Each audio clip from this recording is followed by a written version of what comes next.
Hi there. Welcome to NapTime History channel. Tonight we're diving into one of history's most uncomfortable topics, how the ancient Stoics, those masters of emotional control, handled the gut-wrenching discovery of infidelity. You're about to witness Marcus Aurelius, the most powerful man in the world, standing in his private chambers, holding a crumpled letter that changes everything. The purple dye from his imperial robes seems to mock him as his hands tremble, not from age or illness, but from reading words that confirm what the palace whispers have been saying about his wife. Faustina. You probably won't survive this story without questioning every relationship you've ever had. But hey, at least you'll have some ancient wisdom to cushion the blow. So, before you get comfortable, take a moment to like the video and subscribe, but only if you genuinely enjoy what I do here. And while you're at it, drop a comment letting me know where you're listening from and what time it is there. I love seeing how far these bedtime stories travel. Now, let's drift back in time. You find yourself in Rome, 175 CE, where the morning sun filters through silk curtains into the emperor's private study.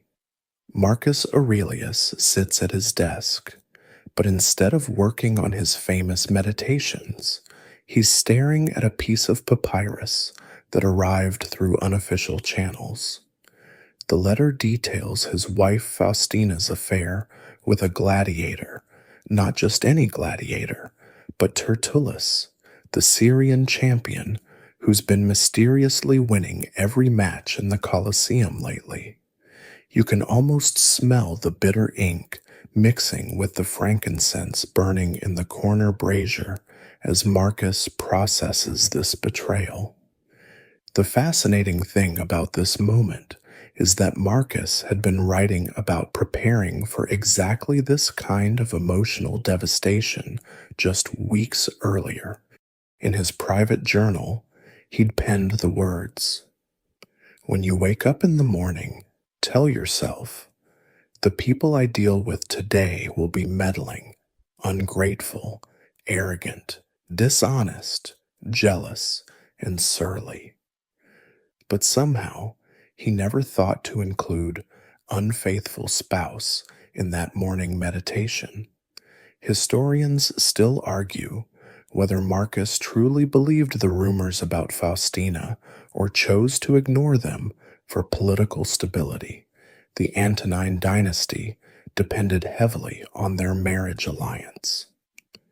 You watch as Marcus slowly folds the letter, his philosopher's training warring with his human heart.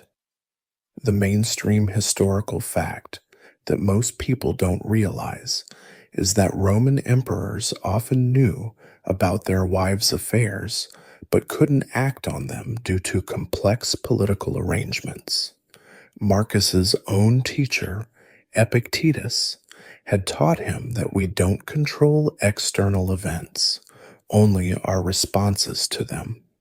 But right now, watching the most powerful man in the world struggle to apply philosophy to heartbreak, you understand why even Stoics sometimes locked themselves in private rooms to process their emotions before facing the world. The emperor stands, his shadow stretching across the marble floor like a dark prediction. He has a choice to make, one that will echo through centuries of Stoic teaching about how to handle betrayal with dignity. You notice his breathing has slowed, becoming measured and deliberate, the same technique he uses before addressing the Senate or leading troops into battle. This is where philosophy meets flesh, where abstract principles crash into the messy reality of human relationships. The scent of rose water still lingers in the air from Faustina's morning bath as you follow Marcus through the palace corridors, each footstep echoing his internal struggle between Stoic ideals and raw human emotion. You can feel the weight of his dilemma.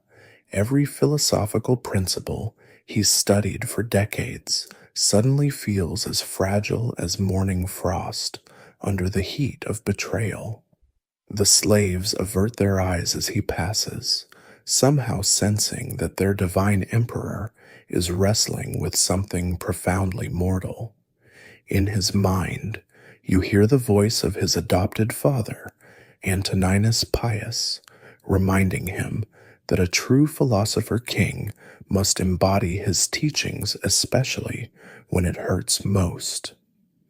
The collision between Stoic philosophy and emotional pain creates an almost audible crack in Marcus's carefully constructed mental fortress. You watch him pause at a window overlooking the Forum, where ordinary Romans haggle over fish prices and gossip about gladiator matches, blissfully unaware that their emperor is experiencing the same jealousy and hurt that plagues every cuckolded husband from the Subira slums to the Palatine Hill. The Stoics taught that emotions are judgments we make about external events, not inevitable responses. But try explaining that to a heart that feels like it's been pierced by a gladius. What makes this moment particularly excruciating is that Marcus had written extensively about amor fati, loving one's fate, but nobody really wants to love the fate of being cheated on. You sense his internal dialogue cycling through Stoic exercises. Is this truly bad, or is it merely my judgment making it so? Can Faustina's actions actually harm my virtue? Does her choice diminish my capacity for wisdom, justice, courage, or self-discipline? The answer to all these questions should be no, according to strict Stoic doctrine, but the tremor in his hands suggests theory and practice are having a rather spectacular disagreement.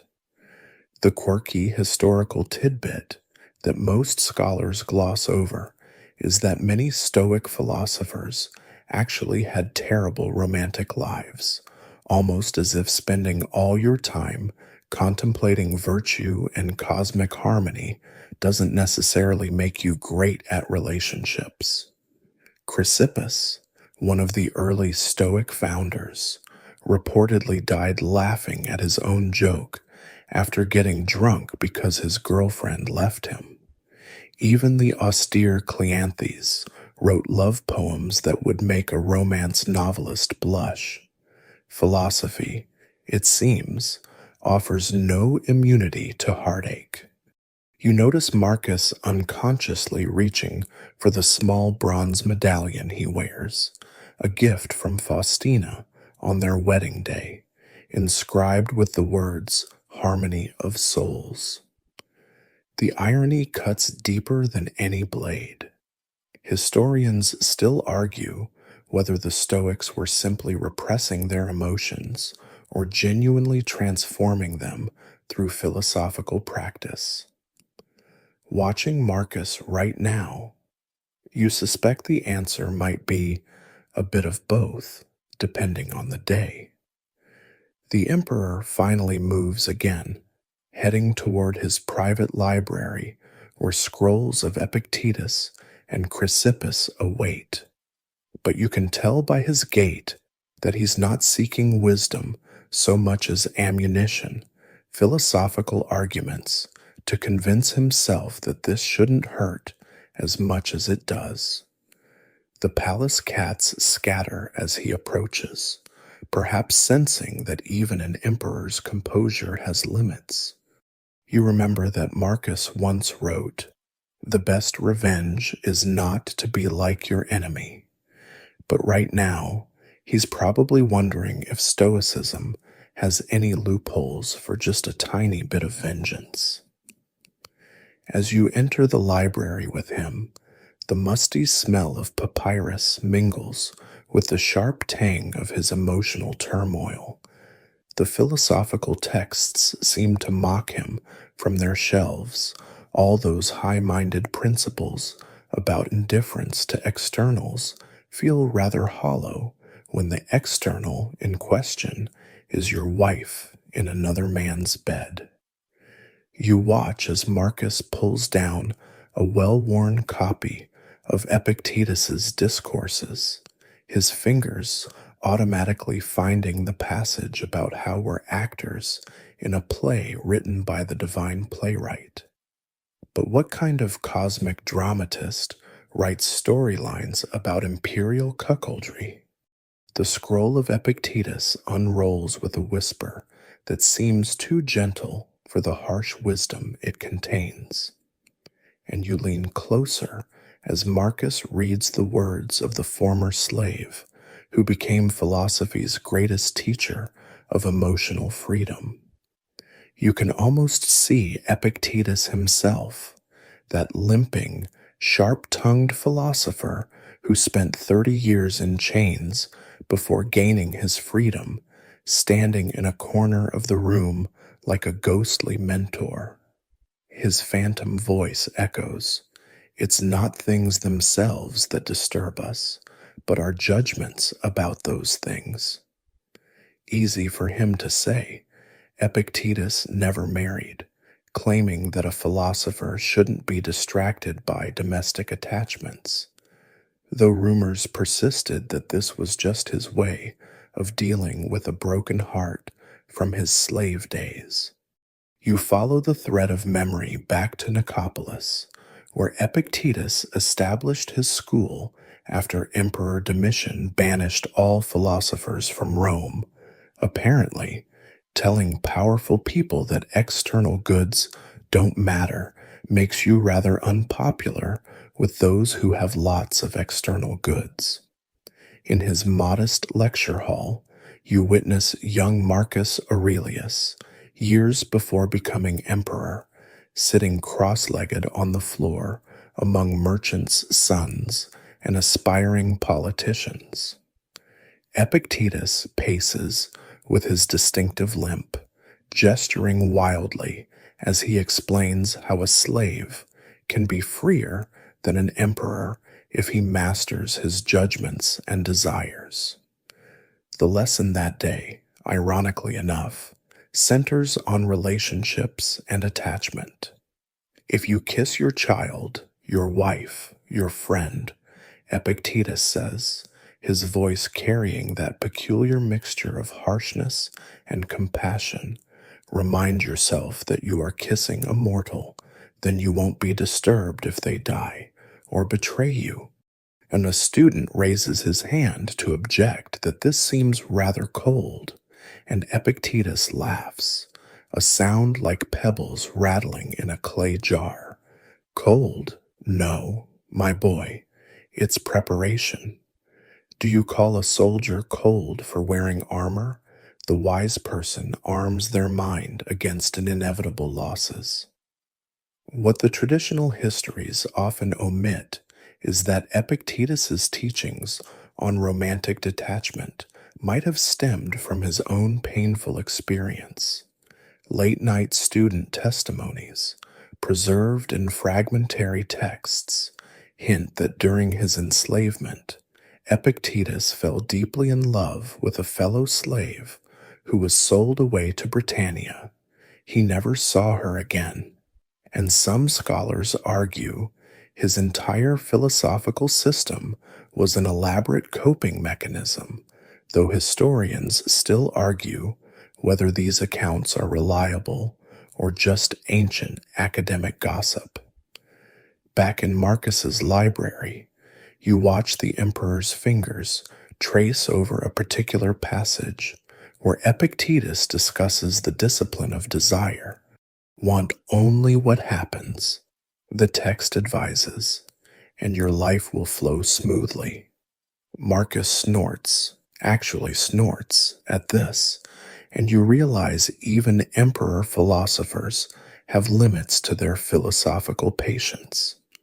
He mutters something in Greek that roughly translates to easy advice from a man who chose celibacy, though the actual words are considerably earthier. You notice Marcus's attention shifting to another section where Epictetus recounts being beaten by his master, Epaphroditus. The philosopher's leg was deliberately broken during one of these beatings, leaving him permanently disabled.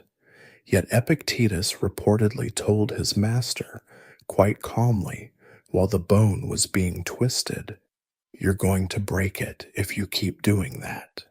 When the leg snapped, he simply said, "See, I told you so." This story was meant to illustrate perfect Stoic composure, but you wonder if Epictetus ever allowed himself to scream when no one was listening. The parallel isn't lost on Marcus. Both men faced betrayal by those who should have protected them, though one suffered physical breaking while the other endures emotional fracturing. You see him writing notes in the margin of the scroll, his handwriting shakier than usual. E says the only thing truly ours is our moral choice.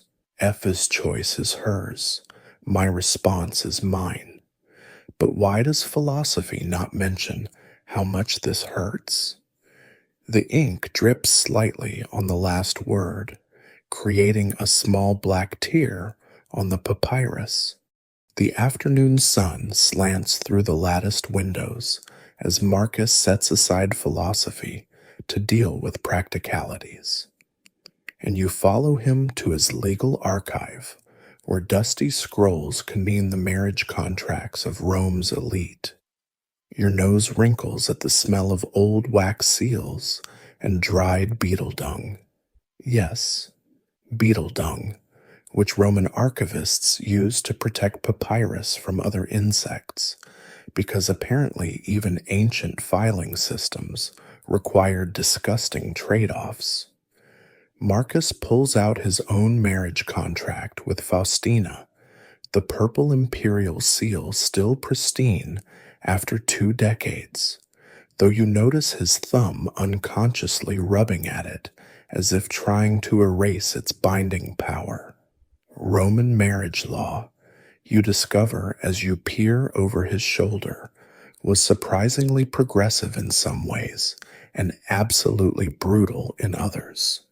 A woman like Faustina retained control of her dowry and could initiate divorce simply by sending a messenger to retrieve her belongings, the ancient equivalent of changing your relationship status, except with more property division and fewer passive-aggressive posts. The quirky legal detail that makes you raise an eyebrow is that adultery was only a crime if committed by wives. Husbands could cavort with slaves, prostitutes, or actresses without legal consequence. The law literally stated that men couldn't commit adultery against their wives, only against other men by seducing their women. Talk about double standards carved in stone. You watch Marcus's jaw tighten as he reads through the financial clauses. If he divorces Faustina for adultery, he keeps her dowry, a fortune in Egyptian grain lands and Syrian trade routes. But here's where Stoic philosophy crashes into political reality. Faustina isn't just his wife.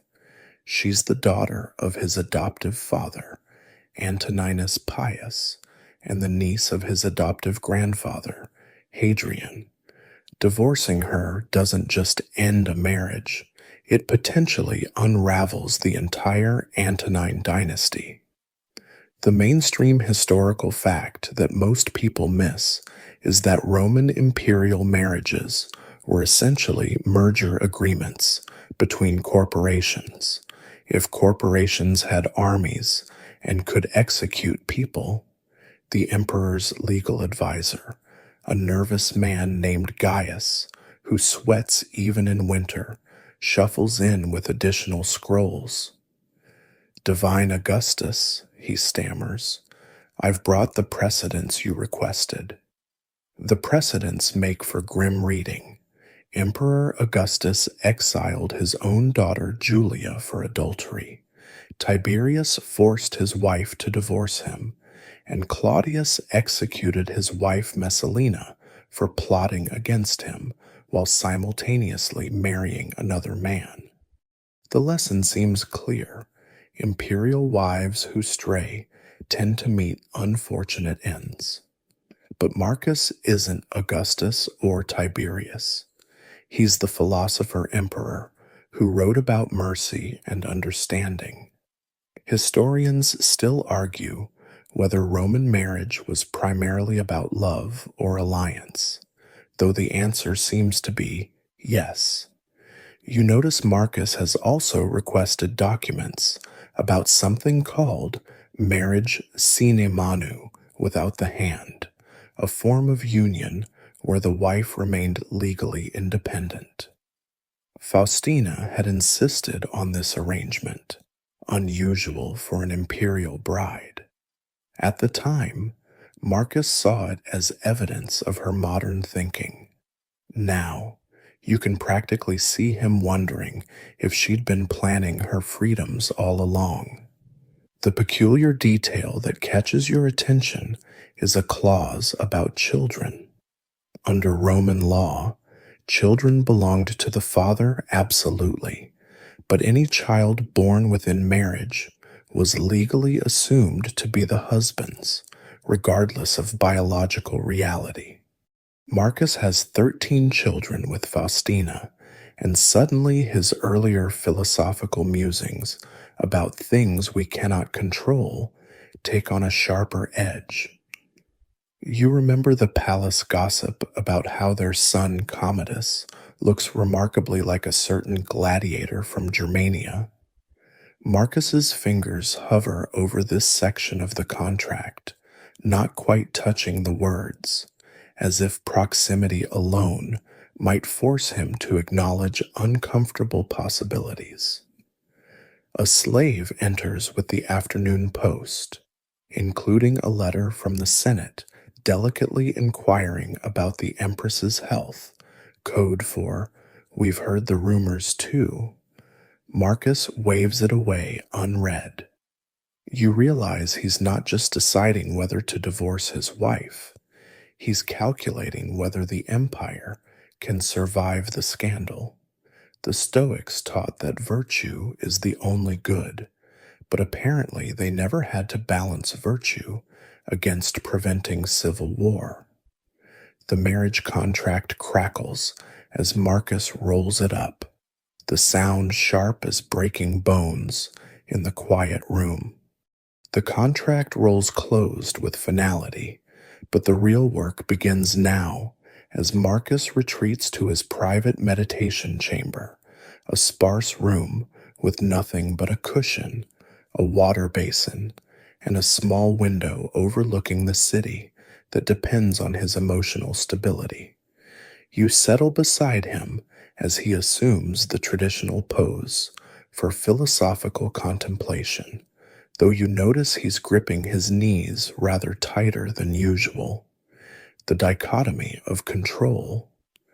Epictetus's fundamental teaching hangs in the air like incense. Some things are up to us, others are not. Faustina's fidelity. Marcus now viscerally understands, falls squarely in the not up to us category. You watch him work through the exercise systematically, like a surgeon dissecting his own heart. "What is up to me?" he murmurs, his voice barely disturbing the dust motes dancing in the afternoon light. "My judgments, my decisions, my responses. What is not up to me?" Faustina's actions, her desires, where she chooses to bestow her affections. The words come out mechanically at first, but you can see him struggling to mean them. It's one thing to intellectually understand that you can't control another person's heart. It's quite another to accept it when that heart was supposed to be yours. The city noise drifts up, merchants hawking garum, that fermented fish sauce Romans inexplicably love, children playing trigon in the streets, and somewhere, perhaps, Faustina meeting her gladiator lover. Marcus flinches at each sound, then catches himself flinching, then judges himself for the flinch, a recursive loop of stoic self examination that would be comical if it weren't so painful. The quirky historical detail that most people don't realize is that Stoics spent an enormous amount of time thinking about thinking, like philosophical nesting dolls with anxiety disorders. Her choice to be unfaithful, Marcus continues his analysis, cannot touch my virtue unless I allow it. My wisdom remains intact, though apparently not wise enough to see this coming. My justice persists, though the urge to throw Tertullus to the lions feels rather just right now. My courage. Here he pauses, and you lean forward. My courage is being tested by continuing to appear in public with her, pretending nothing has changed. The last virtue, temperance, gets only a bitter laugh. How temperate can one be when imagining another man's hands on your wife's skin? The fascinating aspect of the dichotomy of control is how it sounds simple, but proves impossibly complex in practice. You can't control whether your wife cheats, but you can control whether you spy on her, except that not spying might mean living in ignorance, which violates the Stoic commitment to wisdom. But seeking painful knowledge might disturb your tranquility, which violates the goal of ataraxia. The philosophical circles make your head spin, and you're not even the one being cheated on. Historians still argue whether the Stoics were profound thinkers or just really good at intellectual rationalization. Marcus shifts on his cushion, and you notice he's unconsciously arranged small objects around him: a coin, a piece of broken pottery, a dried fig. He points to each in turn. The coin, I control whether I spend it, not its value. The pottery, I controlled nothing once it fell, only whether I clean it up. The fig, I control whether I eat it, not whether it nourishes me. His finger hovers over empty space. Faustina, I control. What exactly? Whether I love her still, but love isn't chosen. Whether I forgive her, but forgiveness without trust is just delayed resentment. Whether I stay married, but that affects the empire. A bee flies through the window, that symbols Stoics' love for industrious virtue, and lands on Marcus's hand. He watches it walk across his knuckles, its tiny feet tickling skin that commands legions. Even this bee, he observes, I cannot control. I can only control whether I swat it or let it be. The bee flies away, leaving him to contemplate whether Faustina is more like an insect, following her nature without malice, or a human with moral agency who chose to wound him. The distinction matters philosophically, but both interpretations sting. The evening brings an unexpected visitor as you follow Marcus to his reception chamber, Seneca's former secretary, an elderly freedman named Chrysanthus, who carries letters that smell of Spanish wine and scandal. You notice how Marcus's expression shifts when he realizes these aren't philosophical treatises, but private correspondence about Seneca's own marital troubles, preserved like pickled shame in wooden boxes. Your divine excellence asked for historical examples. Chrysanthus wheezes, his voice rusty from decades of discretion. These letters were never meant for public eyes, but Lord Seneca did say they might help future Stoics navigate similar complications. You lean in as Marcus unfolds the first letter, dated from Seneca's exile in Corsica, where the philosopher spent 8 years supposedly contemplating virtue, but apparently also brooding about his wife, Pompeia Paulina's suspiciously frequent visits to the chariot races. The handwriting starts controlled, but gradually deteriorates into what can only be described as philosophical panic. My dearest Lucilius, they say she attends merely to support her brother's racing team, but why does she powder her face with white lead and cinnabar for afternoon sports? Why does she return with her hair mysteriously rebraided in the Parthian style? The mainstream historical fact that often gets glossed over is that Seneca, despite writing beautifully about emotional equilibrium, was about as emotionally stable as a three-legged table on a ship. His letters reveal a man using stoicism like expensive bandages on a wound that won't stop bleeding. You watch Marcus's eyebrows rise as he reads Seneca's attempts to apply the view from above, that meditation where you imagine seeing your problems from cosmic height, to his marital suspicions from the moon's distance. What is adultery but atoms rearranging themselves? And yet, brother, from my bedroom's distance, it feels rather more significant. The quirky detail that makes you almost laugh is Seneca's attempted use of negative visualization to prepare for betrayal. He writes, "Each morning I imagine Paulina in the arms of various lovers, the Syrian merchant who sells her perfumes, that muscled German bodyguard, even young Nero himself. I prepare my mind for every possibility. The practice has made me extraordinarily calm and only slightly paranoid. Yesterday, I accused the kitchen slave of seductive soup delivery.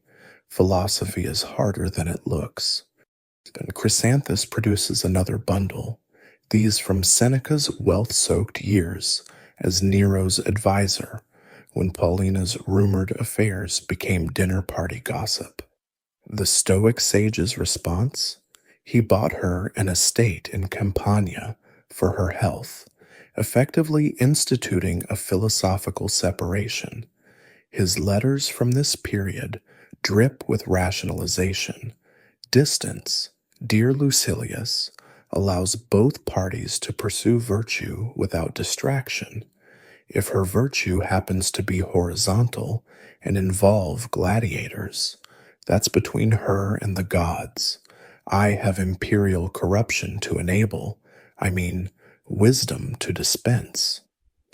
You notice Marcus wincing at certain passages, particularly where Seneca admits to having Paulina followed by discreet informants.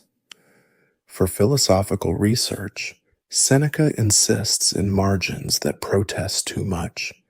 How else can one study the nature of deception without empirical evidence?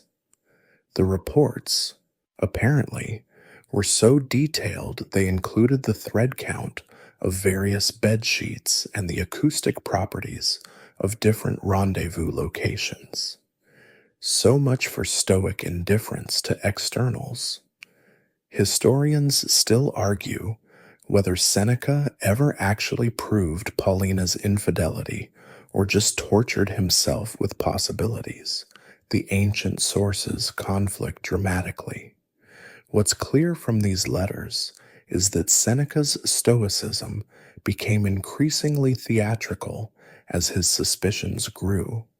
He writes about performing elaborate displays of indifference at dinner parties while internally cataloging every glance between Paulina and other men. I have achieved the appearance of ataraxia, he notes, which is almost the same thing if you squint philosophically. The final letter Chrysanthus produces makes Marcus set down his wine cup with a sharp click. It's Seneca's last note to Paulina before their mutual suicide pact, ordered by Nero. My dearest wife, it begins. Whether you were faithful or not no longer matters. We face eternity together, which is either the ultimate reconciliation or the gods' twisted sense of humor. Let us die as we perhaps didn't live, united.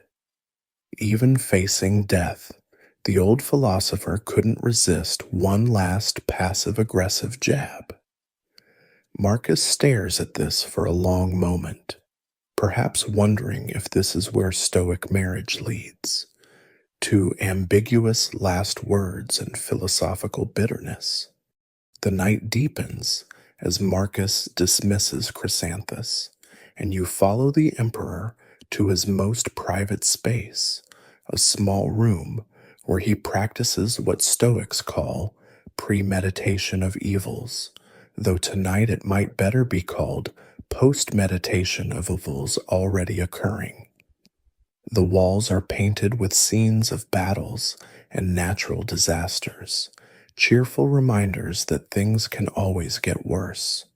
You settle in to watch him build his emotional fortress using techniques that would make modern therapists either applaud or call for intervention, possibly both. Marcus begins with negative visualization, that delightful Stoic practice of imagining losing everything you love before you actually do. Picture Faustina leaving, he instructs himself, though you notice he's gripping a small statue of Minerva hard enough to whiten his knuckles. Picture her taking the children. Picture public humiliation. Picture. He stops, realizing he doesn't need to picture what's already developing, like a fresco of betrayal. The technique works better as prevention than cure, like trying to use an umbrella after you're already soaked. The philosophical fortress building continues with what Stoics call the reserve clause, adding, if the gods will, to every plan and desire. Marcus mutters through revised versions of his past hopes. I wanted a faithful wife. If the gods willed, I expected marital harmony. If the gods willed, I thought sharing philosophy would deepen our bond. If the gods willed. By the end, he's basically saying, I wanted to want things. If the gods willed me to want them, which seems to rather defeat the purpose of wanting anything at all. You wonder if the gods are up there laughing at these philosophical contortions. The quirky historical detail that emerges from Marcus's private writings is his attempt to use physics, yes, Stoic physics, to rationalize emotional pain. He sketches diagrams showing how all matter is recycled, how Faustina's atoms and the gladiator's atoms were once part of ancient stars, how their embrace is just the universe hugging itself. We are all one substance, he writes, then crosses it out and adds, but I'd prefer that substance not be so literally commingled. Even emperor philosophers have limits to their cosmic perspective. You watch him move to the next fortress wall, reframing.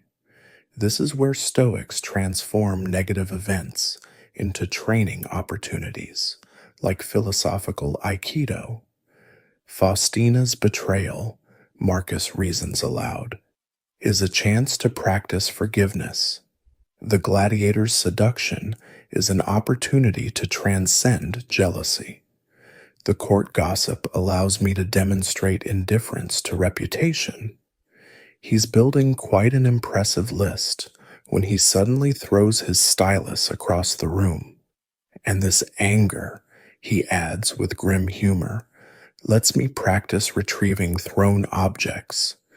And the premeditation exercise takes an unexpected turn when Marcus starts imagining increasingly absurd scenarios, perhaps as a form of philosophical stress testing. What if she falls in love with my horse? What if she elopes with a Parthian spy? What if she's been replaced by an identical twin this whole time? You realize he's either achieving Stoic transcendence or having a very educated breakdown. Historians still argue whether such extreme thought experiments were standard Stoic practice or just what happens when philosophers have too much wine and time. The most effective technique, surprisingly, comes from an exercise called the view from above, where practitioners imagine floating higher and higher until personal problems shrink to cosmic insignificance. Marcus lies on his back, staring at the ceiling painted with constellations. From this room, betrayal fills everything, he narrates. From the palace roof, it's one drama among many. From the clouds, Rome itself shrinks to an anthill. From the moon, he pauses. From the moon, I suppose even emperors look like confused ants, wondering why their antwives prefer gladiator ants. As dawn approaches, you see him writing what will become a famous passage in his meditations, though edited for public consumption. The private version reads, "Today I shall meet with interference, ingratitude, insolence, disloyalty, ill will, selfishness, and apparently my wife prefers men who kill for entertainment. All these things happen to the ignorant and unenlightened, but I have seen the beauty of good and the ugliness of evil, and I recognize that even the wrongdoer has a nature related to my own, not of the same blood or birth, but the same mind and possessing a share of the divine, except Tertullus, that bastard can rot in Tartarus." The morning brings Marcus to the temple of virtue, a small shrine most Romans ignore in favor of flashier deities who promise wealth or victory rather than character improvement. You follow him past the tired-looking priest, who seems surprised anyone important remembers this temple exists, into the dim interior where philosophy herself is depicted as a stern woman holding a mirror that shows souls rather than faces. Marcus kneels before the altar, not to pray for divine intervention, but to transform his jealousy into something the Stoics would recognize as useful, a perverse opportunity for virtue development, like using poison to build immunity. The transformation begins with what Stoics call decomposition, breaking down his emotional response into component parts to rob them of power. Jealousy, Marcus analyzes aloud, his voice echoing off stone walls, is fear of loss mixed with wounded pride, seasoned with possessiveness, and garnished with sexual insecurity. When you put it like that, the emotion sounds less like heart-destroying agony and more like a recipe for bad garum. He continues dissecting. Fear assumes I own something that can be stolen. Pride suggests I deserve exclusive access to another human. Possessiveness treats a person like property, sexual insecurity. Well, that's just comparing myself to a man who kills lions recreationally. You notice him pulling out a wax tablet where he's listed the four cardinal virtues: wisdom, justice, courage, and temperance, with space beneath each for notes. Under wisdom, he writes, understanding that Faustina's choices reflect her character, not mine. Also, understanding that gladiators have certain athletic advantages. He immediately scratches out the last part, but you saw it. Under justice, he adds, treating all parties fairly, including the muscled homewrecker who probably doesn't even know I exist. And the Silas pauses over courage, and you can see him struggling between facing the situation directly and not strangling anyone at the next imperial dinner. The quirky historical footnote that most people miss is that Romans had an entire vocabulary for cuckoldry that would make modern insult comics jealous. Marcus is trying very hard not to think about terms like karuka, cuckoo, because that bird lays eggs in other nests, or tamo, wagon pole, because, well, use your imagination. Instead, he focuses on the Stoic teaching that virtue is its own reward, though right now virtue feels less like a reward and more like consolation prize for people whose wives prefer gladiators. Temperance, the final virtue, gets the longest meditation. Marcus reasons that true self-control means not just avoiding the wine jug or the revenge fantasies, but moderating his response to match what the situation actually deserves. Would a sage care about bedroom betrayal? He asks the statue of philosophy, who maintains her stern expression. Would Socrates have been disturbed by Xanthippes' hypothetical affairs? The mainstream historical record shows Socrates' wife was famously shrewish, but apparently faithful, perhaps because no other Athenian wanted to deal with a woman who once dumped a chamber pot on the philosopher's head. You watch Marcus attempt an exercise called the discipline of action, where every deed must serve the common good, have a reserve clause, and align with virtue. If I divorce Faustina, he reasons, does it serve Rome? Questionable. The dynasty needs a stability. Can I accept whatever outcome occurs? In theory, yes. Does divorce demonstrate virtue? He pauses so long, a spider actually begins building a web between his fingers and the altar. Perhaps staying married despite betrayal shows greater virtue, forgiveness, endurance, placing duty above personal satisfaction. You can practically see him trying to convince himself this is wisdom rather than elaborate rationalization. Historians still argue whether the Stoics' emphasis on virtue as the sole good was genuinely liberating or just philosophical cope.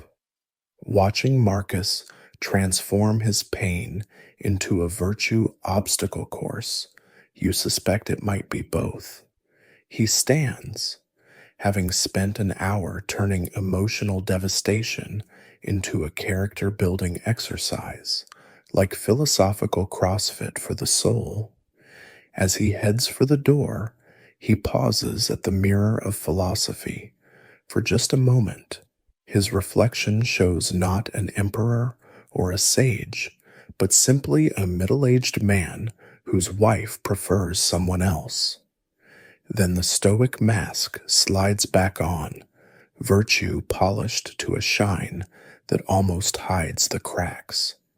The Forum Romanum buzzes with its usual chaos as you accompany Marcus to his first public appearance since discovering the affair, a dedication ceremony for a new statue of Concordia, goddess of marital harmony, because the universe apparently has a twisted sense of humor. Faustina stands beside him in purple silk that costs more than a legion's yearly pay, her expression as carefully neutral as his. You position yourself where you can observe both their faces and the crowd's reaction, that peculiar Roman blend of reverence and barely suppressed gossip that makes every imperial appearance feel like theater where everyone pretends not to know the plot. The social dance begins immediately as Senator Cassius approaches with his wife, a woman whose smile could pickle fish. Divine Augustus, Divine Augusta, they intone, and you catch the slight emphasis on Augusta, just enough to acknowledge they know, not enough to constitute actual disrespect. Marcus responds with perfect formal courtesy, while Faustina adjusts her gold bracelet, the one shaped like a gladiator's arm that she apparently thinks is subtle. The morning sun catches the bracelet's muscles, and you swear you see Marcus's eye twitch before his philosophical training reasserts itself. What makes this excruciating isn't just the personal betrayal, but the collision between Stoic ideals and Roman social expectations. A Stoic should be indifferent to reputation, but an emperor's reputation affects millions. A philosopher should care only for virtue, but a husband publicly cuckolded loses auctoritas, that ineffable Roman quality combining authority, dignity, and social power. You watch Marcus navigate between these rocks like a philosophical Odysseus. If Odysseus had to dedicate statues while everyone whispered about Penelope's supposed faithfulness, the quirky detail historians often miss is how Romans communicated scandal through fashion choices and gesture codes that would make modern mean girls look amateur. A matron's aide accidentally drops a peacock feather near Faustina, peacocks symbolizing Juno, goddess of marriage, but also vanity and display. A young patrician wears a pin shaped like wrestling figures, technically honoring the games, but obviously referencing certain gladiatorial entanglements. Marcus maintains his expression of benign wisdom while probably calculating how many of these people he could legally exile. My fellow Romans, Marcus begins his speech, and you notice he's chosen to speak on the marriage of philosophical wisdom and practical governance, metaphorical marriage being safer territory than actual marriage. Concordia teaches us that harmony comes not from the absence of discord, but from the rational management of inevitable differences. As Faustina's face remains marble smooth, but her hand tightens on her ceremonial fan, the crowd leans in, parsing every word for double meanings like philosophical detective work. The ceremony proceeds with the ritual pouring of wine and milk, Marcus and Faustina's hands briefly touching on the libation bowl. For a moment, muscle memory takes over. Their fingers align in the familiar pattern of 20 years' practice. Then Faustina pulls back slightly too quickly, and the milk sloshes, not enough to spill, just enough for the crowd to notice. You see money changing hands in the back rows as Romans bet on divorce dates. The mainstream historical sources call this a successful public appearance, which tells you something about how low the bar was for imperial marriages. During the sacrifice, a white heifer with no blemishes. Unlike certain marriages, a crow lands on the altar and caws 3 times. The priests scramble to interpret this omen while maintaining ceremonial dignity. The gods speak of transformation, the head priest declares after frantic consultation of sacred books. What appears dark shall become light. Marcus accepts this generic fortune cookie wisdom with grave thanks, while probably thinking about how he'd like to transform certain gladiators into crow food. Historians still argue whether Roman omens actually meant anything or were just random events interpreted by nervous priests who knew their job security depended on saying something profound. As the ceremony concludes, Marcus and Faustina must walk together through the crowd, playing emperor and empress for an audience that ranges from genuinely oblivious tourists to sharp-eyed social climbers cataloging every micro-expression. You follow close enough to hear Marcus murmur, in Greek, a line from Epictetus about playing your assigned role well. Faustina responds, also in Greek, with something about roles being open to interpretation. They're having a philosophical argument disguised as marital small talk, which might be peak Roman aristocrat behavior. The crowd parts before them, some bowing to imperial power, others to the spectacle of watching philosophy try to bandage a bleeding marriage in real time. The evening finds you in Marcus's private study as scrolls arrive from across the empire, not military dispatches or tax records, but letters of consolation from fellow Stoics who've heard the imperial gossip through that ancient network that somehow moves faster than official couriers. You watch Marcus's face cycle through emotions as he reads advice from philosophers who've wrestled with similar betrayals, their words preserved in wax and wisdom, offering counsel that ranges from profound to have you tried not caring, which is rather like telling a drowning man to try not being wet.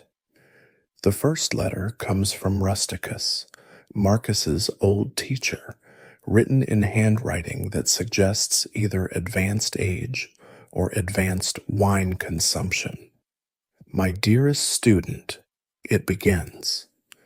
I heard about your domestic difficulties through my baker, who heard it from his cousin in the Praetorian Guard, who heard it from a prostitute, who, well, the chain of information is unimportant. What matters is applying what I taught you about preferred indifference. A faithful wife is merely preferred, not good in itself. A unfaithful wife is dispreferred, not evil in itself. The only true evil would be your own vicious response. Marcus sets this aside with the expression suggesting he's reconsidering the whole honor your teachers thing. More helpful is a letter from Apollonius of Chalcedon, who shares his own experience with unexpected betrayal. When I discovered my wife with my best student, he writes, I first attempted the view from above, from cosmic height. I saw 2 insignificant specks betraying another insignificant speck. This didn't help. Then I tried negative visualization, imagining worse scenarios. This made me paranoid about my other students. Finally, I simply accepted that some people are drawn to those who can perform spectacular backflips during lectures. Physics, apparently, is not the only force of attraction. And the self-deprecating humor makes Marcus almost smile. though you notice he's making a mental note about which gladiators can do backflips. The quirky historical detail that emerges from these letters is how many Stoic philosophers had remarkably similar experiences, suggesting either that philosophical marriages were particularly vulnerable or that Roman women had a type, and that type wasn't men who spend all day contemplating virtue. One correspondent mentions the symposium solution, where betrayed philosophers would gather monthly to drink watered wine and competitively rationalize their pain. Last month, he reports, Cleanthes won by arguing his wife's affair actually proved his teachings about cosmic determinism. We gave him the laurel crown and then helped him home when he started crying into his crater. A letter from a female Stoic, rare but not unheard of, provides different perspective. Portia writes from Tusculum, Divine Augustus, men assume women betray for lust or boredom. Sometimes we simply tire of being married to marble statues that quote Chrysippus during intimate moments. Not that I speak from experience, of course, but hypothetically, if one's husband responded to, I love you, with a discourse on how love is merely a preferred indifferent, one might seek conversation elsewhere, food for philosophical thought. Marcus reads this twice, looking slightly stunned, as if it never occurred to him that constantly philosophizing might not be aphrodisiac. The most intriguing letter comes from Alexandria, where an elderly philosopher named Hierocles has developed what he calls the circles of appropriate response to adultery. The innermost circle contains your own virtue, remain calm. The next holds your children, protect from scandal. Then comes your spouse, offer chance for explanation. Then society, maintain dignity. And finally, the outer circle for the affair partner, ignore completely or feed to crocodiles, depending on local laws. It's basically a target diagram for emotional responses, with virtue at bullseye and homicide at the edges.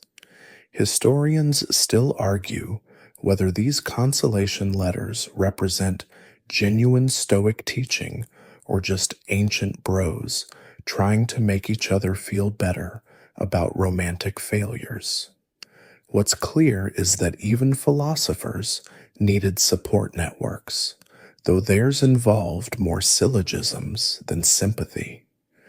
Marcus carefully rolls up each letter, creating his own collection titled On Enduring What You'd Rather Not Endure, a philosophical anthology.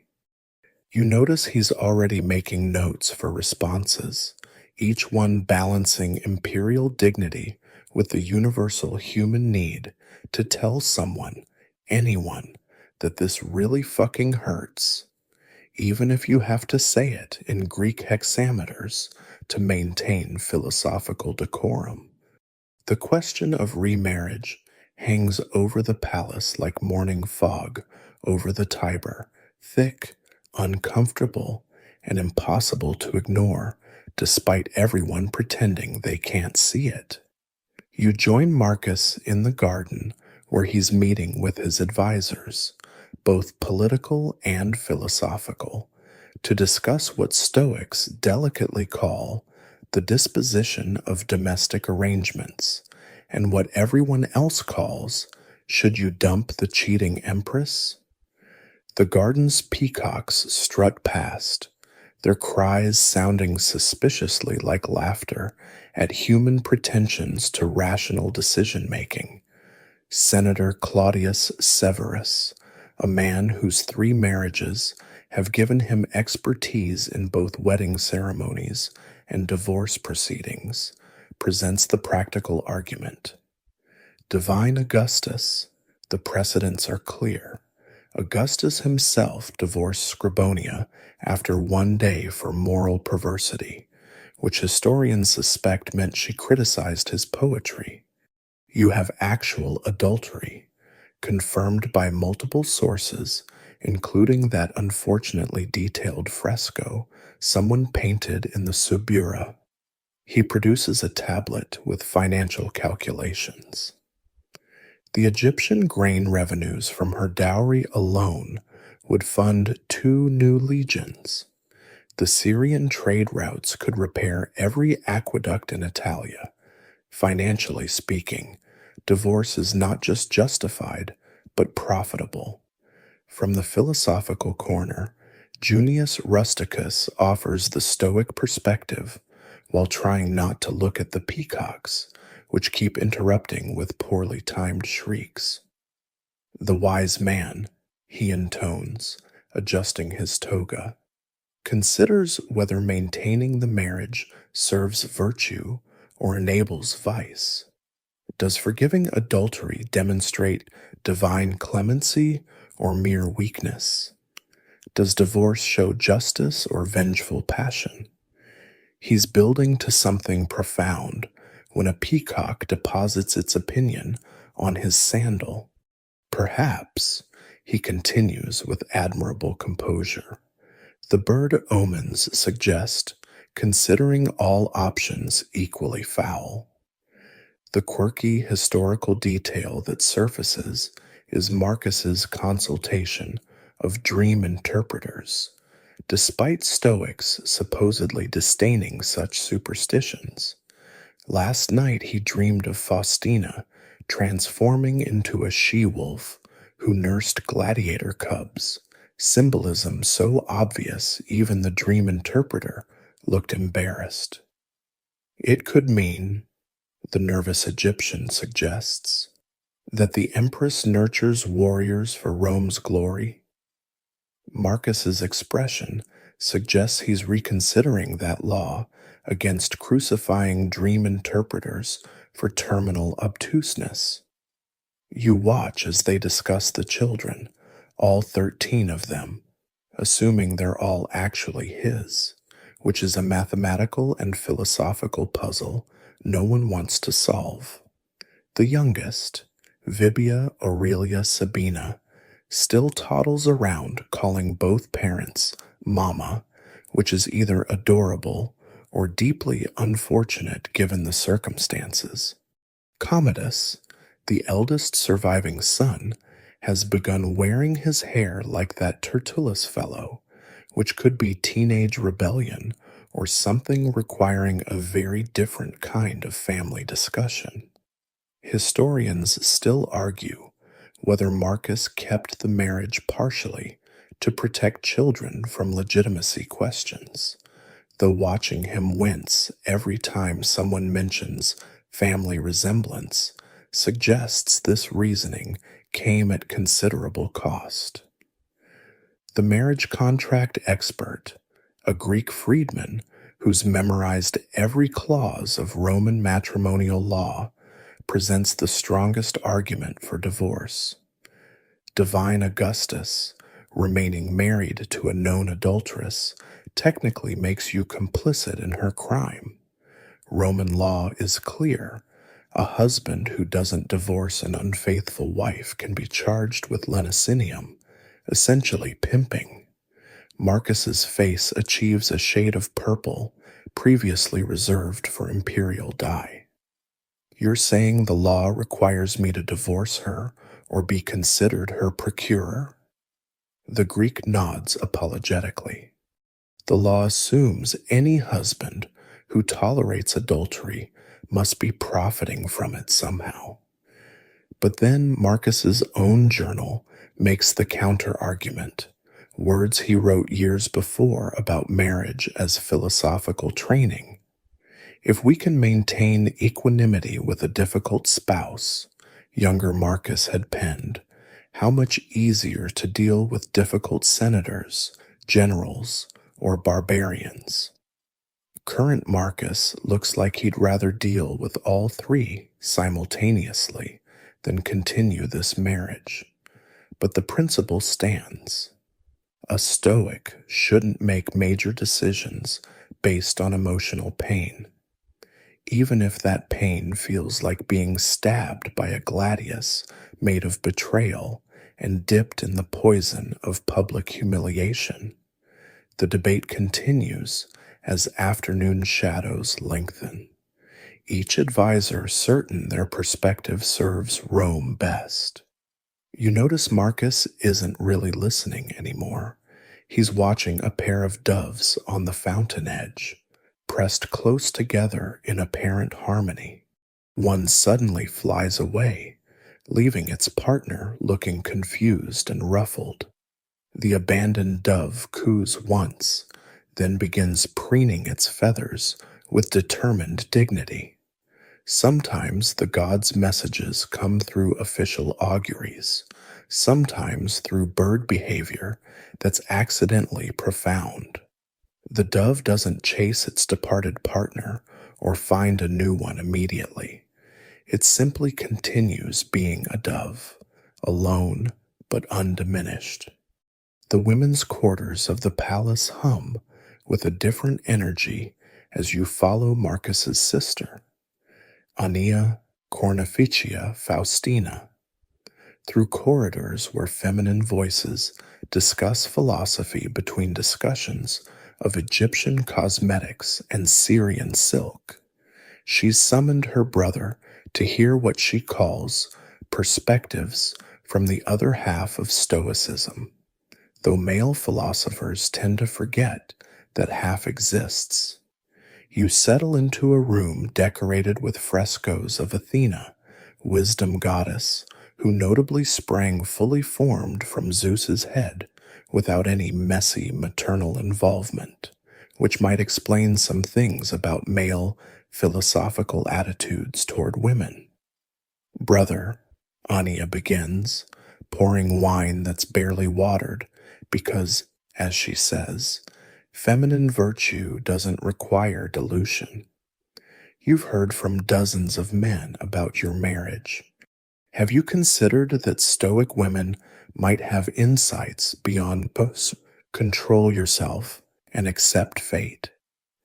She produces letters from female philosophers across the empire, a network that exists parallel to but separate from the male schools, like a philosophical shadow government with better taste in furniture. The first letter comes from Phania, Thresia's daughter, writing from her third exile for practicing philosophy, apparently teaching women virtue, threatens the state more than gladiators killing each other for fun. Marcus Aurelius, she writes with ink that somehow conveys sarcasm. Men experience betrayal as wounded pride. Women experience it as Tuesday. We're trained from birth to expect husbands' affairs, to manage households while they philosophize with heterae, to raise children who might not be ours while pretending not to notice. Your Faustina simply reversed the usual arrangement. How philosophically interesting that this disturbs you so deeply. Oh, the quirky historical detail emerging from these letters is that Stoic women had developed their own variations on classical exercises, where men practiced negative visualization by imagining losing possessions. Women practiced by imagining their husbands' inevitable infidelities, where men did morning reflections on cosmic harmony. Women did evening calculations on managing household finances while their husbands donated to philosophical schools. We call it practical stoicism, writes one correspondent, which is like theoretical stoicism, except it actually works. Ania's own perspective cuts deeper. You know what's fascinating, Marcus? When Faustina married you, she gave up her legal independence. She can't own property, can't make contracts, can't travel without your permission. Her entire existence is legally subordinate to yours. And you wonder why she might seek some realm where she exercises choice. She's not excusing the adultery, you realize, but contextualizing it within a system where women's agency is so restricted that even betrayal becomes a form of self assertion. Another letter from a Stoic woman in Athens poses uncomfortable questions. When male philosophers say virtue is the only good, do they consider that women aren't legally allowed to pursue most virtuous actions? We can't serve in government, justice, can't lead armies, courage, can't publicly teach, wisdom. We're left with temperance, essentially, being quietly good while men do important things. Perhaps Faustina found her own way to practice courage, even if it wasn't the kind you'd approve. The mainstream historical fact that male sources ignore is how many prominent Stoic women were brilliant philosophers whose works were deliberately not preserved. Ania shows Marcus fragments, quotes preserved only in refutations by male philosophers who needed something to argue against. Portia's treatise on emotional freedom, she notes, survived only because Musonius Rufus wrote a whole scroll explaining why she was wrong about women having the same capacity for virtue as men. He preserved her arguments to demolish them, not realizing he was proving her point about male philosophical insecurity. You watch Marcus's face as he reads these perspectives, seeing his worldview shift like tectonic plates. One letter particularly strikes home. From an anonymous Roman matron, the philosopher emperor suffers because his wife chose another. How many wives suffer because their husbands choose philosophy over family?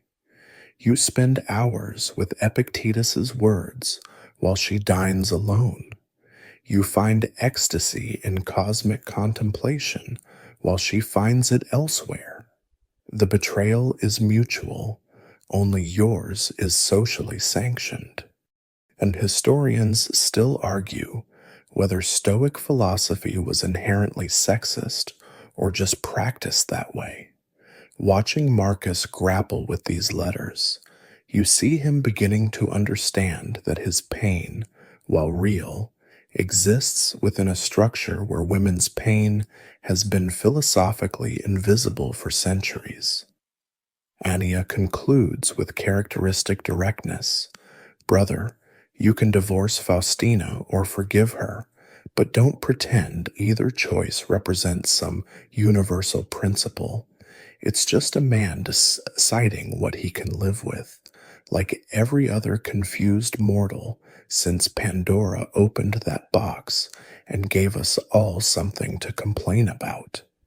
The nursery wing echoes with the chaos of 13 imperial children at various stages of philosophical development and sugar consumption. And you follow Marcus as he makes his rounds like a general inspecting troops who might secretly be enemy reinforcements. Each child represents both dynasty's future and a potential mathematical problem if Faustina's infidelity predates certain births. How many of these purple-wearing children actually carry Aurelius blood? The question hangs unasked while Marcus watches 5-year-old Fadilla attempt to teach Stoic principles to her wooden doll, explaining that crying is judgment and judgment is optional, which is adorable until you remember she might be quoting a father who isn't her father. Commodus practices sword work in the courtyard, his movements bearing an unfortunate resemblance to certain gladiatorial styles. "Father," he calls out, not noticing Marcus's minute flinch at the word. "Watch this move I invented." And the technique is pure Thracian gladiator, down to the distinctive hip swivel that makes crowds swoon and emperors wonder about timeline mathematics. Marcus maintains his expression while probably calculating whether nature or nurture explains his son's instinctive ability to fight like a man who murders professionally. The quirky historical detail that emerges in the nursery is the children's game called Philosopher and Fool, where one child poses ethical dilemmas while others compete to give the worst possible advice. "What if mother takes your favorite toy?" asks 8-year-old Lucilla. "Cry until she returns it," shouts Annius Verus. "Wrong," Lucilla declares triumphantly. "The toy is a preferred and indifferent."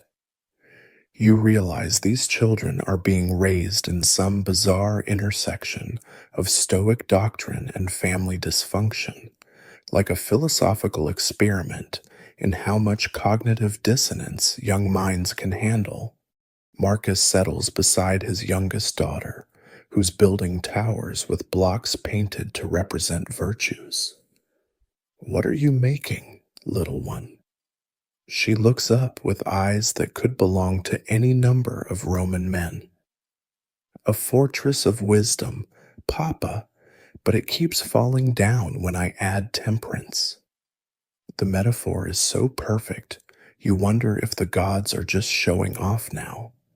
Marcus helps her balance the blocks while contemplating how to balance protecting these children with acknowledging they might be evidence of their mother's betrayal.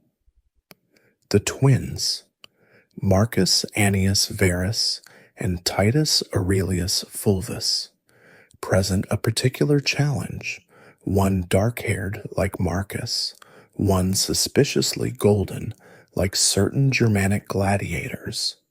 They're currently arguing about whether atoms can feel sad, a debate that would charm philosophers if it weren't potentially revealing different intellectual inheritances.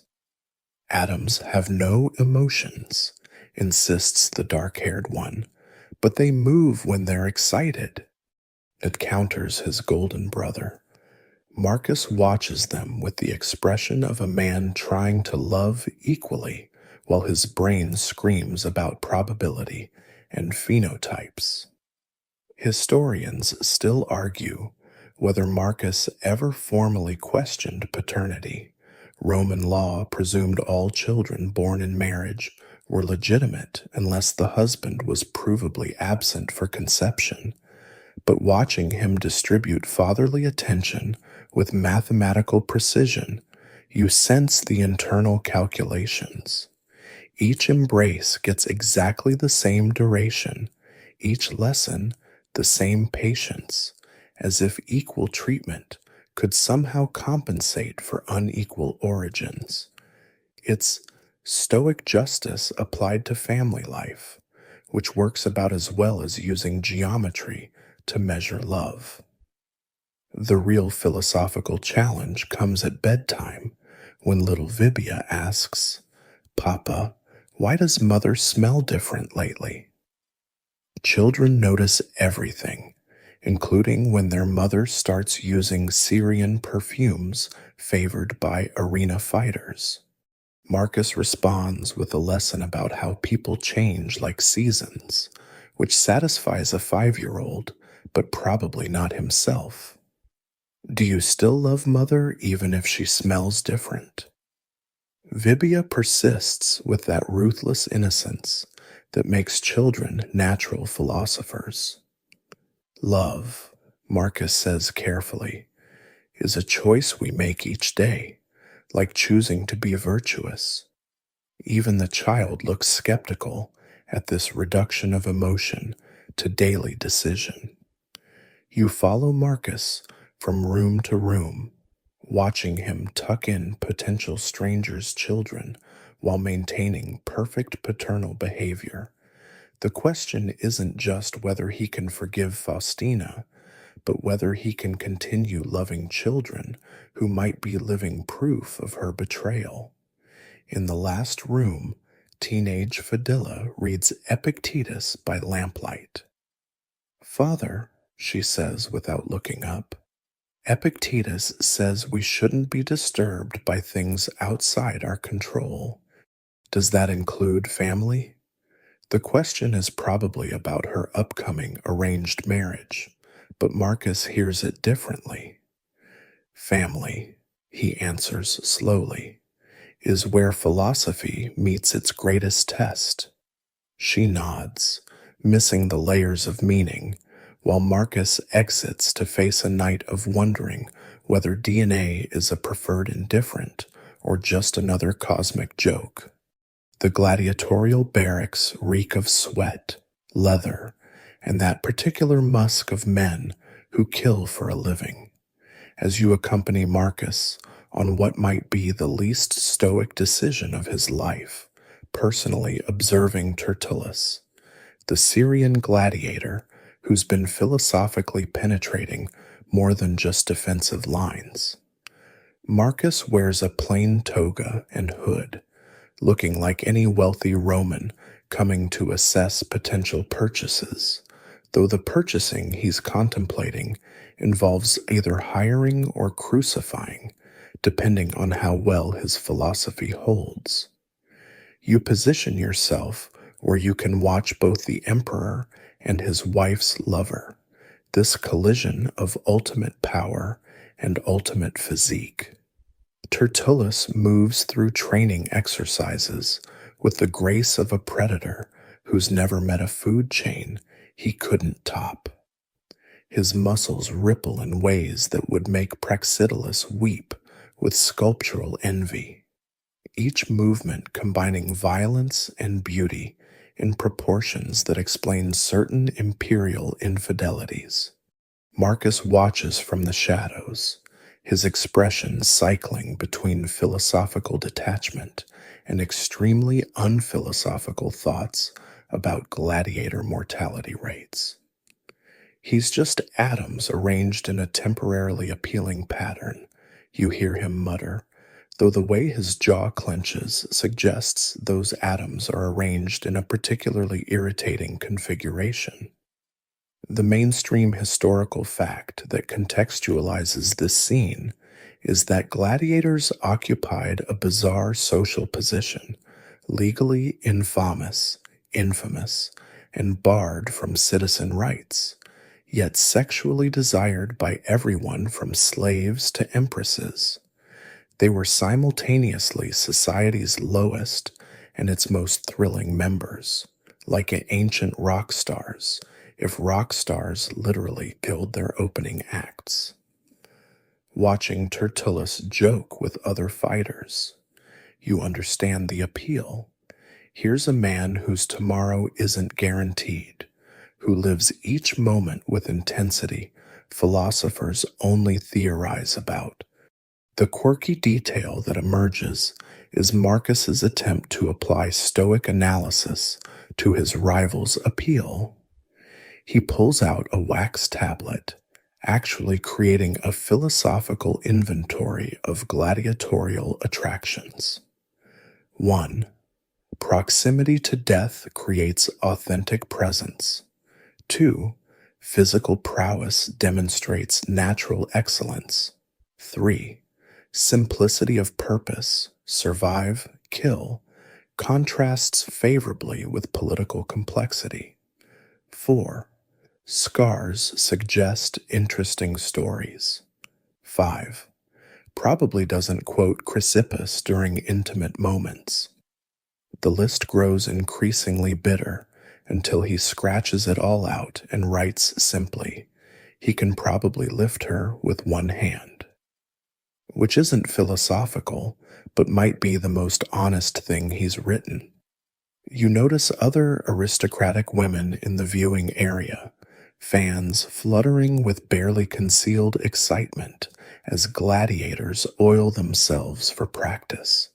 One matron actually faints when Tertullus removes his helmet. revealing cheekbones that could cut glass and a smile suggesting he knows exactly what effect he has. Marcus observes this feminine response with the expression of a man finally understanding a language he dismissed as gibberish. So, this is what competes with wisdom, he says quietly. Not vice or ignorance, but abdominal definition. The preferred indifferent theory, that philosophical framework claiming everything except virtue and vice is technically neutral, faces its greatest test as Tertullus begins sparring. Each move demonstrates perfect control, economy, effectiveness, virtues in their own right, just applied to potentially murdering people rather than governing them. Marcus tries to maintain that gladiatorial excellence is morally neutral, but watching Tertullus disarm 3 opponents simultaneously while winking at the crowd suggests some indifferents are more preferred than others, especially by empresses with functioning eyes. Historians still argue whether Marcus ever directly confronted Tertullus, though records show the gladiator was mysteriously transferred to fight in Britannia soon after, where the weather was terrible and the women significantly less imperial. What's clear is that Marcus gains no satisfaction from this surveillance. Seeing your rival's excellence up close doesn't diminish it. If anything, it makes the betrayal more understandable and thus more painful. Philosophy offers no defense against the simple fact that some men can make killing look like dancing, while you make governing look like constipation. The visit ends when Tertullus, mid-fight, suddenly looks directly at the shadows where Marcus stands. For a moment, emperor and gladiator lock eyes, one wielding ultimate authority, the other ultimate vitality.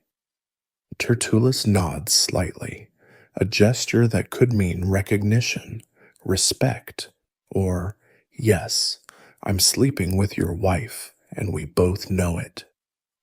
Marcus turns away first, which feels like its own kind of defeat, as you follow him out, passing graffiti declaring, Tertullus makes women wet and men nervous. You realize some truths are too crude for philosophy to dignify with analysis. The revenge Marcus wanted, some grand confrontation or clever destruction, evaporates in the face of his rival's simple physical reality. Sometimes the best revenge really is living well, especially when the alternative is competing with a man who can flex his pectorals in rhythm. Dawn breaks over Rome as you join Marcus in his private meditation chamber for the last time in this journey. Watching him perform the morning exercises that have sustained emperors and slaves alike through centuries of human disappointment. The light filters through alabaster windows, soft as forgiveness, but not quite reaching the corners where darker thoughts gather. Marcus sits in his customary position, but today's meditation isn't about cosmic harmony or civic duty. It's about the brutal daily practice of choosing virtue when your bed is half empty and your wife smells like another man's sweat. From Rusticus, he begins, reciting the opening of what will become his meditations. I learned to avoid empty enthusiasm for abstract theory. He pauses, almost laughs. Though he might have mentioned it doesn't help much with concrete adultery either. The morning ritual continues, examining yesterday's actions, preparing for today's challenges, accepting what cannot be changed. Except now, what cannot be changed includes Faustina's preferences. The court's whispers, and his own transformation from betrayed husband to philosophical case study. You observe as he works through the famous exercise of seeing others' faults as opportunities for patience. Today I will meet with meddling, ungrateful, violent, treacherous, envious, and unsociable people, he recites, then adds sotto voce, and my wife, who embodies several of these qualities simultaneously. The discipline of desire comes next, wanting only what happens, accepting reality as it unfolds. I accept that Faustina loves another, he states, then immediately qualifies. I accept it exists. I don't accept enjoying it. There's a difference. Epictetus, you celibate bastard. The quirky historical footnote is that Marcus's private morning routine included physical exercises he never mentioned in his philosophical writings, specifically an aggressive form of shadow boxing where he imagined opponents with suspicious resemblance to certain gladiators. This morning's session is particularly vigorous, his fists cutting air where Tertullus's perfect jaw might theoretically be. This too is a preferred indifferent. He pants between punches, the preference being that his face meets my fist repeatedly. The children's voices drift up from the garden, beginning their own day of lessons and games. Marcus moves to the window, watching them play philosopher and fool with disturbing accuracy. His decision crystallizes not through abstract reasoning, but through their laughter, whatever their biological origins. These are his children in every way that philosophy considers important. Biology is accident, he tells himself. Choice is character.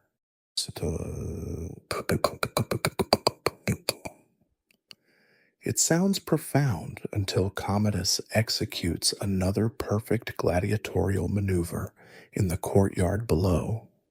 Historians still argue whether Marcus ever achieved true Stoic acceptance of his situation or just performed it so well he convinced himself. Watching him prepare to face another day of imperial marriage, you suspect the answer is both. He drafts a letter to Faustina, not accusatory or forgiving, just acknowledging reality. We are what we are, he writes. Let us at least be that honestly. It's neither philosophical triumph nor emotional surrender, just a human trying to find dignity in an undignified situation. The morning meditation concludes with Marcus's personal addition to Stoic practice, a gratitude exercise, though his version includes items like, grateful the gladiator hasn't given her any obvious diseases, and grateful the Senate pretends not to notice, and grateful wine exists for the times philosophy fails. And not exactly what Epictetus taught, but perhaps more honest. He stands, adjusts his toga, prepares his expression. The emperor will spend today, as yesterday, ruling wisely, parenting fairly, and loving a woman who prefers another. It's not the Stoic ideal, but it's the Stoic reality. As you prepare to leave this ancient morning, Marcus performs one final exercise, looking at his reflection in polished bronze and practicing different expressions of dignity. Serene wisdom, he tries, benevolent detachment, philosophical transcendence. They all look like variations of constipation. Finally, he settles on something simpler, the face of a man who chose duty over satisfaction, stability over drama, virtue over vengeance. It's not triumphant. It's not even particularly peaceful, but it's honest. And in the end, that might be the most stoic response of all. 3 months from now, plague will sweep through Rome. 6 months from now, Tertullus will die in the arena, torn apart by bears in what witnesses describe as poetic justice, though Marcus takes no credit. A year from now, Faustina will die of illness in Cappadocia, and Marcus will deify her despite everything, building temples to her memory that celebrate a marriage more fictional than philosophical. He'll write beautifully about loss and acceptance, never mentioning adultery once.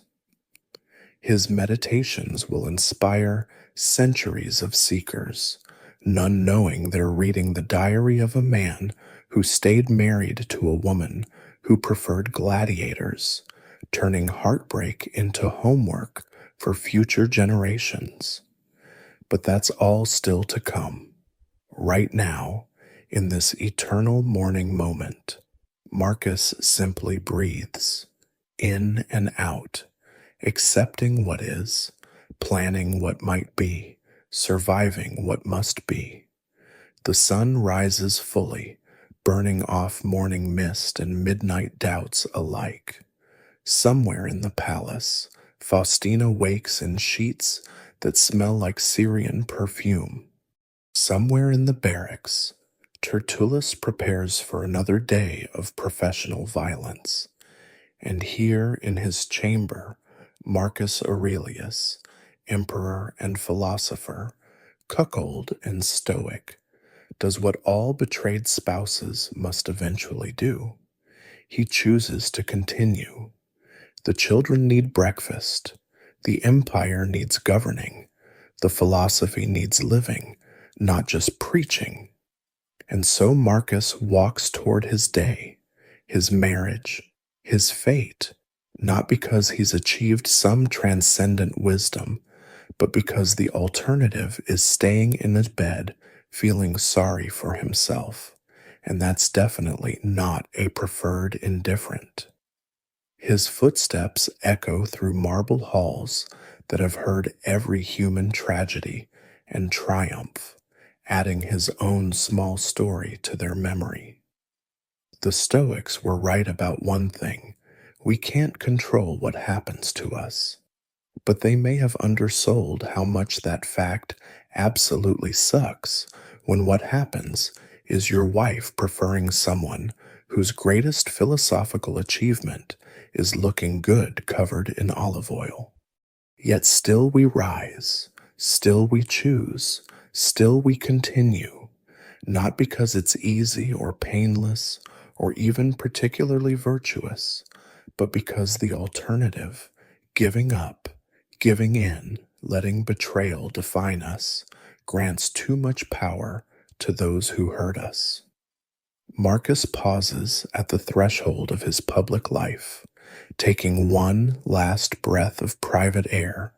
Then he steps forward into another day of pretending everything is fine, while everything is decidedly not fine, armed with nothing but philosophy and the stubborn human refusal to let heartbreak win. It's not a glorious victory. It's barely a draw. But sometimes, in the space between what we wish and what we get, in the gap between theory and practice, in the void between the love we give and the love we receive, sometimes just continuing is heroism enough. And perhaps that's the most stoic lesson of all. Not that we can transcend human pain through philosophical excellence, but that we can survive it through philosophical stubbornness. That we can wake each morning and choose virtue over bitterness, duty over drama, wisdom over wine, mostly. That we can look at our broken hearts and broken marriages and broken ideals and say, well, this is unfortunate. Anyway, let's see what today brings. The sun climbs higher, indifferent as a proper Stoic to human suffering. Birds sing, unconcerned with imperial adultery. Rome awakens to another day of glory and gossip, triumph and betrayal, philosophy and failure, and Marcus Aurelius, no longer just emperor or philosopher, but simply a man who loved unwisely and lost ungracefully, walks forward into whatever comes next, because that's what Stoics do, not because they feel nothing, but because they feel everything and choose to continue anyway. The greatest revenge against a universe that allows betrayal isn't indifference or transcendence or even forgiveness. It's showing up tomorrow, slightly wiser and infinitely wearier, ready to try again.